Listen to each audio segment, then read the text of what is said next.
നമസ്കാരം. സഹ്യ ന്യൂസിലേക്ക് സ്വാഗതം. പുരപ്പുറ സോളാർ വൈദ്യുതി നിരക്ക് കൂട്ടിയ റെഗുലേറ്ററി കമ്മീഷൻ ഉത്തരവ് ആശ്വാസമാണെങ്കിലും വൈദ്യുതി ബാങ്കിംഗ് പീരീഡ് ഒക്ടോബറിൽ നിന്ന് മാർച്ചിലേക്ക് മാറ്റിയതിൽ കമ്മീഷൻ ഇടപെടാത്തത് വൻ ചതിയായി. വൈദ്യുതി ബിൽ കുറയ്ക്കാൻ സോളാറിലേക്ക് മാറുന്ന ജനങ്ങളെ വീണ്ടും പറ്റിച്ചെന്നാണ് ആക്ഷേപം. സോളാർ ഉപഭോക്താക്കൾക്ക് ഗ്രിഡിലേക്ക് നൽകുന്ന വൈദ്യുതി KSEB ബാങ്ക് ചെയ്യുകയാണ് രീതി. നേരത്തെ ഒക്ടോബറിൽ അതുവരെ ബാങ്കിലുള്ള വൈദ്യുതിയുടെ പണം നൽകിയാൽ നവംബർ മുതലുള്ള വൈദ്യുതി ബാങ്കിൽ കിടക്കും. അത് ഫെബ്രുവരി മുതൽ ജൂൺ വരെയുള്ള വേനൽ മാസങ്ങളിൽ ഉപയോഗിക്കാം.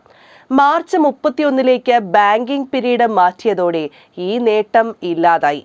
മാർച്ചിന് ശേഷം സോളാർ ഉൽപ്പാദകർക്ക് വൈദ്യുതി ബാക്കിയുണ്ടാകില്ല. വേനൽ മാസങ്ങളിൽ പകൽ ഗ്രിഡിലേക്ക് നൽകുന്നതിൽ കൂടുതൽ വൈദ്യുതി രാത്രി ഗ്രിഡിൽ നിന്ന് വാങ്ങേണ്ടി വരും.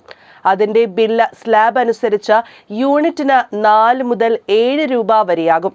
ഫലത്തിൽ ഇപ്പോൾ ഉപഭോക്താവ് നൽകുന്ന വൈദ്യുതിയുടെ വില യൂണിറ്റിന് 3.15 രൂപയായി കൂട്ടിയത് കണ്ണിൽ പൊടിയിടലാകും.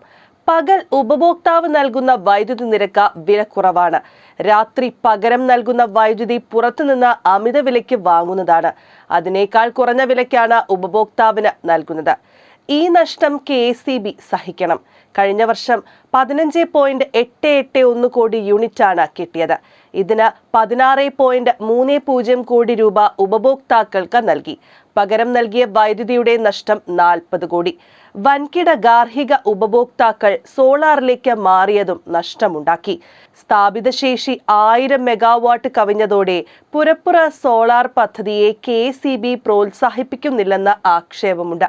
കേന്ദ്രത്തിന്റെ PM സൂര്യഘർ അപേക്ഷകരിൽ 6ാം സ്ഥാനത്താണ് കേരളം. ലക്ഷങ്ങൾ മുടക്കി പ്ലാന്റ് സ്ഥാപിച്ച് കണക്ഷന് കാത്തിരിക്കുന്നവരുണ്ട്. എന്നിട്ടും നെറ്റ് മീറ്ററും ജീവനക്കാരും ഇല്ലെന്ന മുടന്തൻ ന്യായങ്ങളാണ് പറയുന്നത്. ഇനി ചെലവും കണക്കും നോക്കാം. 3 മുതൽ 5 കിലോവാട്ട് വരെയുള്ള പ്ലാന്റുകളാണ് സ്ഥാപിക്കുന്നത്. ചെലവ് 2 മുതൽ 3.5 ലക്ഷം രൂപ വരെ. 5 കിലോവാട്ട് പ്ലാന്റിൽ ചൂട് കാലത്ത് ദിവസം 20 യൂണിറ്റ് വരെ ഉൽപ്പാദിപ്പിക്കാം. ഒരു വീട്ടിൽ AC അടക്കം 12 യൂണിറ്റ് ഉപയോഗിച്ചാലും 7 മുതൽ 8 യൂണിറ്റ് ഗ്രിഡിലേക്ക് നൽകാം. News desk, Sahya news.